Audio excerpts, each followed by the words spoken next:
And I think, by the way, a little tangent, but that's sort of how I go. It's like tangent after tangent. Haju is a wonderful teacher, and one of the reasons I wanted to come was to be able to hang out some with Haju, and seeing her at the American Zen Teachers meetings is inspiring. Haju is quiet, and yet when she speaks, I think maybe because she is quiet, people listen, and there's no infomercial. You know, Haju isn't so caught up in her teaching story that she has an infomercial to that broadcasts in 30-second loops. When she speaks, it's from the heart, from opening the heart. So Haju is a wonderful teacher. I encourage you to study with her. But that's one way, is studying under the guidance of a teacher. And the second way is in Zazen, wholeheartedly dropping body and mind, as we say, in Soto Zen, letting go of everything. So that is the Four Noble Truths from a Soto Zen point of view. One of the things that's also nice about coming, I mentioned to Tetsugan yesterday, is that when you're a visiting teacher, you can come and encourage people, as I was doing somewhat mischievously, I felt afterwards at the workshop yesterday, to allow themselves to go zigzag. Because when you're the teacher at a place, you have to just always say, go straight. Just go straight. Just go straight. But what if I don't want to? Just go straight. But I got this excuse. Just go straight. But I got this. Just go straight. But when you're visiting, you can say, oh, it's okay. You know? Go zigzag. And then you leave, and I hope I haven't made too much of a mess. Do you have any comments or questions? I think we have about 5 minutes. You said you want to stop at 5:02? We'll see. Yeah, I think the how do you do it is always coming back to the immediate receiving and actualizing, that it's already happening. And so we have to tune in with our body to what's happening right now. And so coming into the body and tuning into the moment, and sitting upright or in whatever posture is invited by the moment, and meeting the moment directly.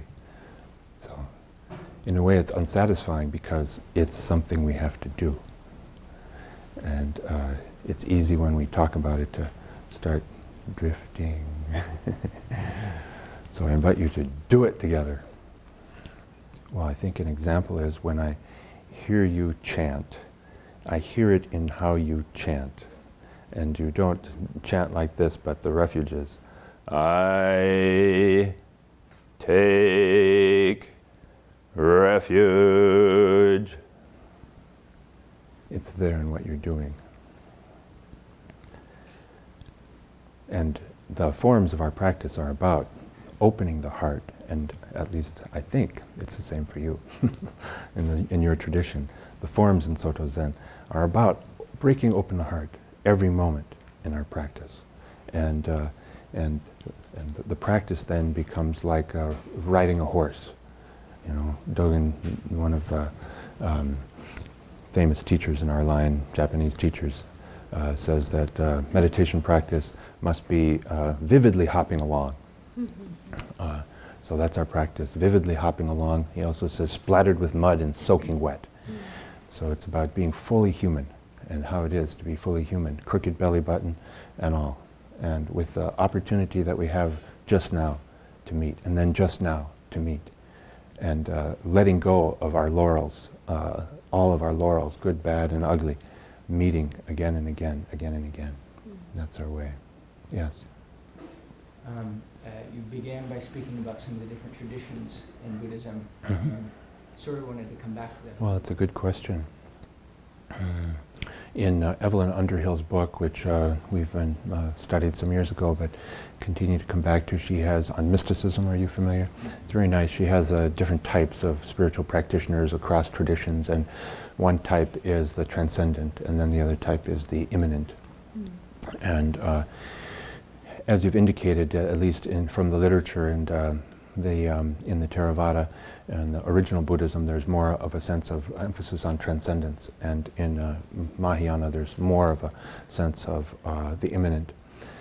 But the teaching and practitioners are moment to moment. So I think that's one of the things that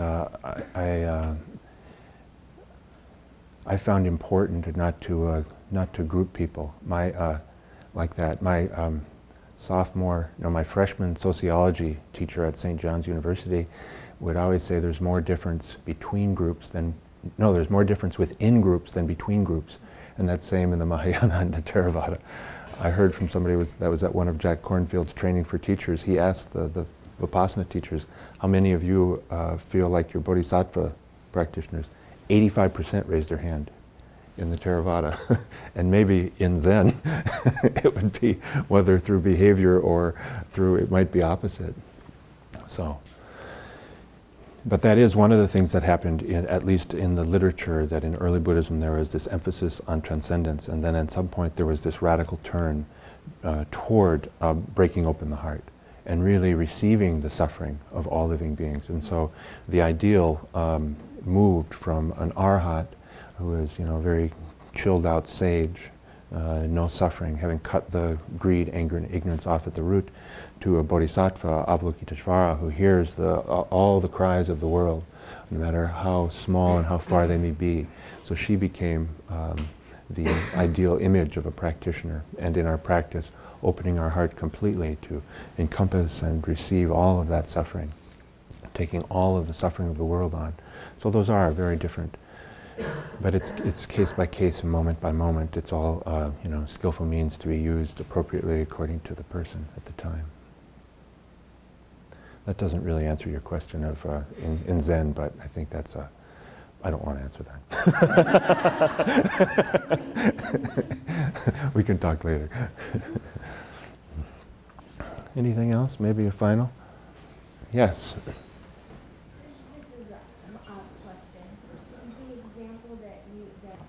Yeah, in Vipassana teachers, which are kind of descendants from the original school of Buddhism that emphasizes transcendence of suffering, more of those people that are teaching actually said that their heart felt more like a bodhisattva, trying to, open to receive the cries of the world, rather than celibate monk transcending the world.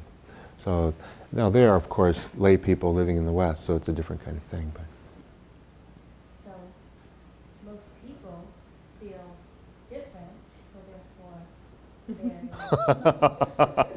that's right. Because most people feel different in the group they're in. There's actually more sameness within each group. Yeah, that's true. It's kind of like the probability of bizarre occurrences is actually quite great. Yeah.